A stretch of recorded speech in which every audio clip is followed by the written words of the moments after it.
Hello, friends, and welcome back to Stories About Entitled People. Let's start our video with a pure example of people being deaf when it comes to warnings and cautions. But before we begin, best way to support our channel is to leave comments, like, and subscribe with the turned-on bell so you don't miss the new video every single day. Here we go. Let me use your room and STFU while I'm at it. Happened yesterday. A friend called early in the morning asking to use my studio, I work from home, because there was an unexpected outage in her area. I told her to go to the library because I know she's been studying for an important exam and I have a 2-year-old at home. No way she'd be able to focus while at my place. She said the nearest library had no vacant desks and she didn't want to waste more time checking another library. I warned her that my child can and will make lots of sounds and the apartment isn't known for good sound insulation. She said no problem, the outage probably wouldn't last longer than a few hours. I finally agreed with consent from my SO. Long story short, she came over but snapped after 30 minutes and demanded that my SO and I take our child to a park or something so that she could have the whole place to herself. She also asked why I wouldn't hush my child. Well, because it was daytime and my child's only 2 years old. Plus, it's my home. I kicked her out. Obviously, she'll not be able to pass the exam, and it's all my fault. Edit. By the way, we're not students. She was, still is, studying for a certification exam which would affect her career, so I understand her being stressed out. That doesn't mean I'm going to evacuate my own family to accommodate her, though. And our second story. HOA blames me and my wife for everything. When my wife and I were first married, we lived in a condominium complex with a very stupid, uptight HOA. Our condo was owned by my parents who rented it to us, the only reason we could afford it, and most of our neighbors were retirees. Most of our neighbors were actually very sweet, and many we even considered almost adopted grandparents, but there were also a bunch that had nothing but time on their hands to nitpick every tiny problem with the place.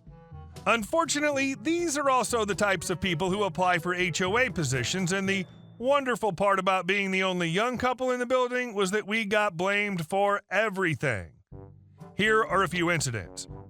After we were living there for a couple of months, I received a knock on the door from the HOA head. He at least was reasonable, but often uninformed, and would act on rumors spouted by his backcrap crazy board, asking to come in.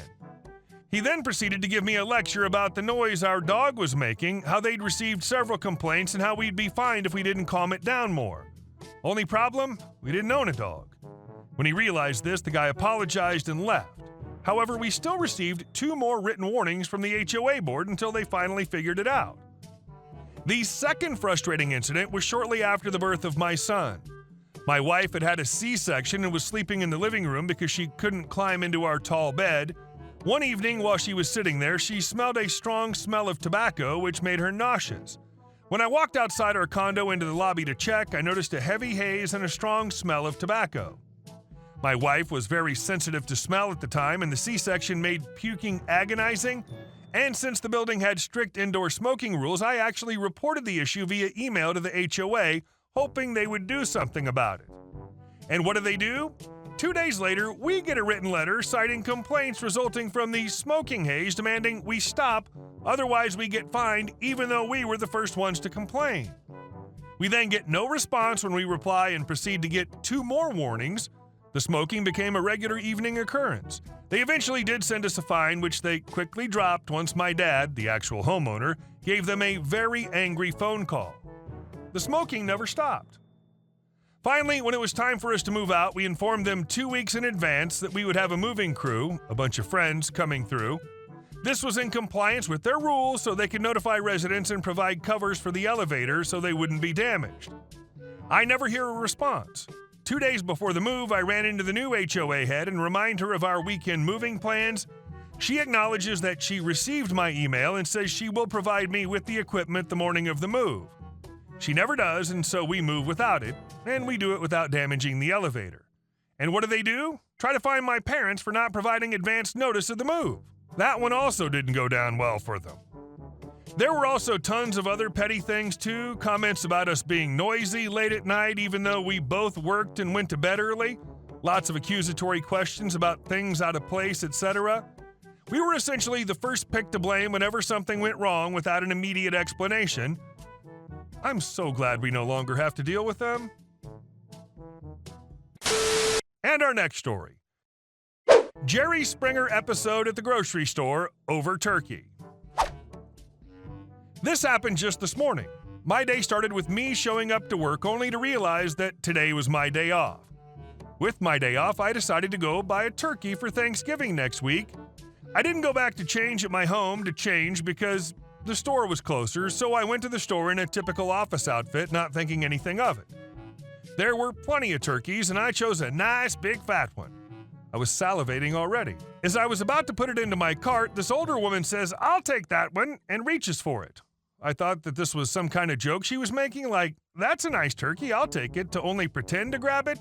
So I chuckle until she actually has her hands on the turkey and starts trying to take it. I was shocked and asked what she's doing. She became all huffy and whiny and said, "I thought you were restocking the turkey, and since you were holding it, I felt it was better to grab it from you than have to bend over and grab one and potentially hurt my back." Restock it? Wait, I don't work here. I was putting the turkey into the cart, not out of it. She got really upset and grabbed her husband's attention. This guy looks like one of those "my wife's a queen and should be treated as such" types. He looked at me like I'm some snot-nosed teenager who needs to be told how to respect people, even though I'm pushing 30. "Son, now you give her that turkey and maybe I won't report you to your manager." I just look at him and say, "I'm sorry, I don't actually work here. There are plenty of other turkeys. I mean, if she needs help putting a turkey in her cart, I won't mind helping. But you seem like you're capable of doing that." He then raised his voice at me. I'm sure people all through the store could hear him. "I tried to be fair with you. Give her that turkey on the count of 3 or I'll have no choice but to put the fear of God into you. 1, 2...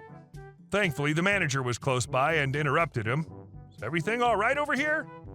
The man looks at him and says, "Yes, your employee over here is refusing to give my wife that turkey. She has a bad back and trying to lift one of these turkeys could cause her harm. I should sue you and this SOB you hired for attempting to cause my wife bodily harm."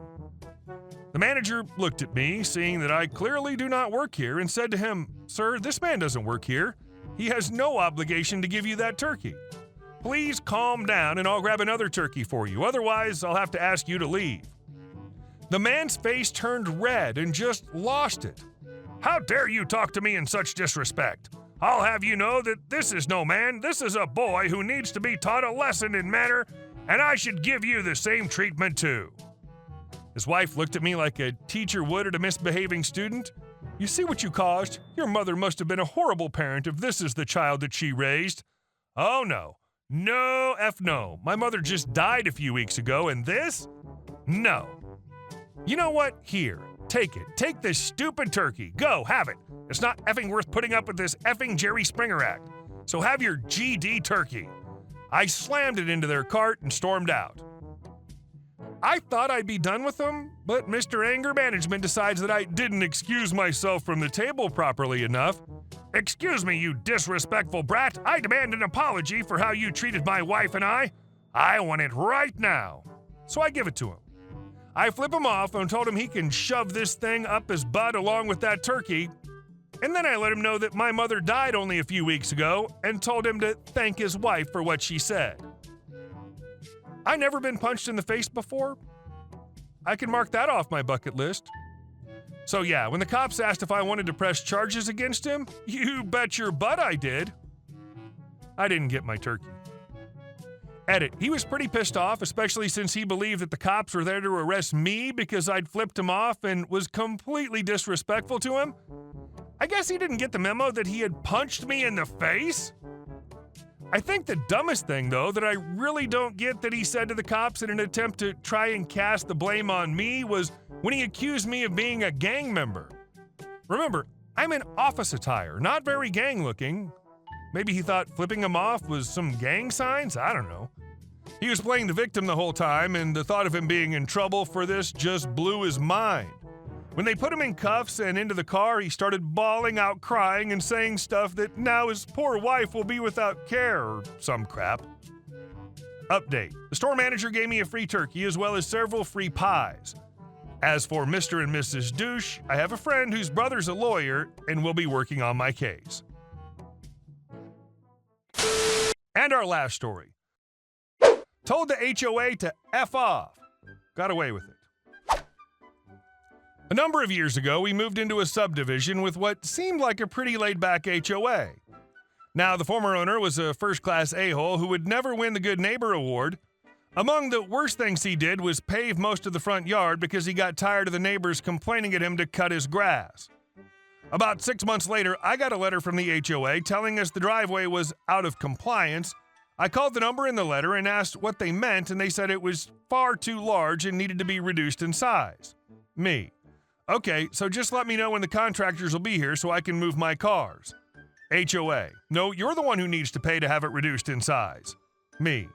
Sorry, there were no covenant violations listed in the settlement papers, so there was no problem then, which means there's no problem now. HOA. But, me. Let me know when they'll be here and I'll move my cars.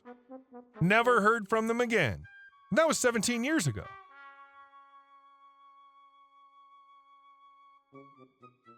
Hey guys, thank you all for watching the video. I'll see you in the next one.